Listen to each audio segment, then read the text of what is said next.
Bad news for Italy, good news for Spain.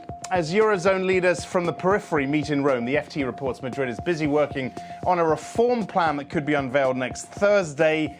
If so, that could trigger the ECB's OMT programme without Spain formally requesting a bailout. Italy, meanwhile, slashes its growth forecast. Mario Monti's government says the recession will be far steeper than expected this year. Don Smith is an economist at ICAP and joins us now. Good to see you, Don. How long do you think the market is still prepared to wait for this Spanish news now? That's a very good question. I think we've got perhaps until the end of October. That seems to be quite a big date in the minds of the markets, because there's quite a big redemption of Spanish government debt at that time and some large coupon payments coming through, above 20 billion in total. And so, there's still a bit of time left, and the market's also aware that there are some big regional elections in Spain on the 21st of October, and it's aware that perhaps the government might not want to request a formal bailout before those elections. And it seems to be reasonably comforted by the negotiations that are going on at the morning. We've seen better performance from Spain over the course of today. Yields have come in a little bit, certainly over the core. So I think we've got about a month. I think if we don't get something firm by the end of October, then I think we are going to see the markets really start to force the issue. All right, and when and if we do get something firm, what happens to yields? How low do they fall, or is this priced in now?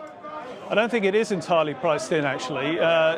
These events never are completely priced in. I think there's a good prospect of renewed steepness coming through from the Spanish curve.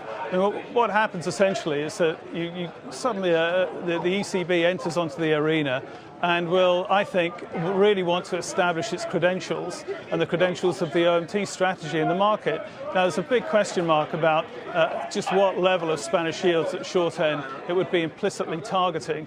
Some people have talked about perhaps 3% over Germany, some people 2%. I favour a figure closer to 2% over German yields at the short end, which means that I think we could see some significant outperformance of the short end of the curve on the announcement of this action. All right. Are you expecting anything out of Rome today, this meeting in Rome?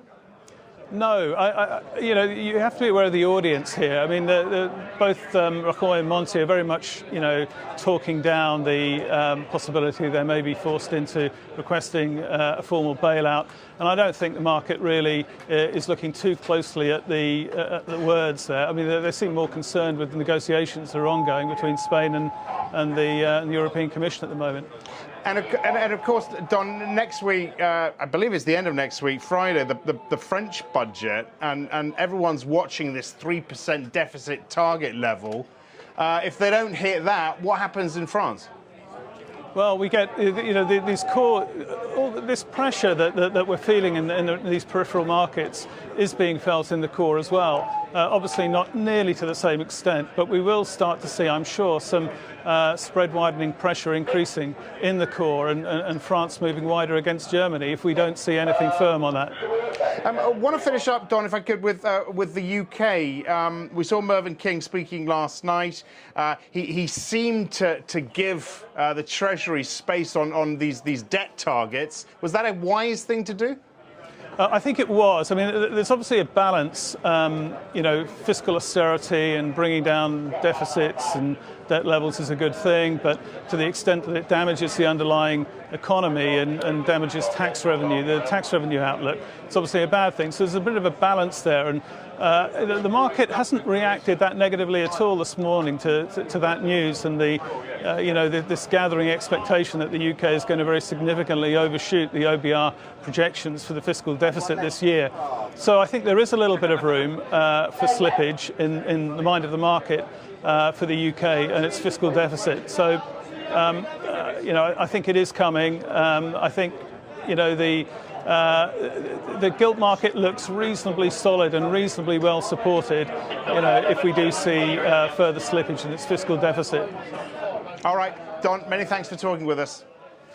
That is it for this show. My thanks to ICAP's Don Smith. Stick with Reuters on the Insider platform and Reuters.com. We've got an exclusive interview with St. Louis Fed President James Bullard, who says he would not have voted for QE3. I'm Axel Threlfall. This is Reuters.